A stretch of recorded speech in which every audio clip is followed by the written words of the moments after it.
इस्लामी मालूमात और ज़रूरी इल्म दीन हासिल करने के लिए हमारे यूट्यूब चैनल को सब्सक्राइब करें और फेसबुक पेज को लाइक करें।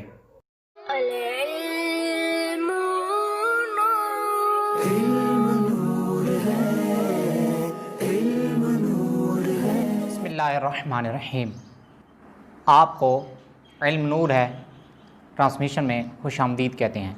नाजरीन, आज हम गुस्ल करने का तरीका सीखेंगे। बग़ैर ज़बान हिलाए इस तरह नियत कीजिए कि मैं पाकी हासिल करने के लिए गुस्ल कर रहा हूँ। पहले दोनों हाथ पहुँचों तक 3-3 बार धोएं। इस्तंजे की जगह धोइए, खा निजासत हो या ना हो, और फिर अगर जिस्म में कहीं निजासत लगी हुई है तो वो धोएं। फिर नमाज का सा वज़ू कीजिए, और अगर पानी नीचे खड़ा होता है तो पाँव ना धोएं। हाँ, अगर चौकी वगैरह या ऐसी जगह नहा रहे हैं जहाँ पे पानी खड़ा नहीं होता तो पाँव भी धो लें। फिर बदन पर तेल की तरह पानी चुपड़ लीजिए, ख़ुसूसन सर्दियों में। इस दौरान साबुन भी लगा सकते हैं।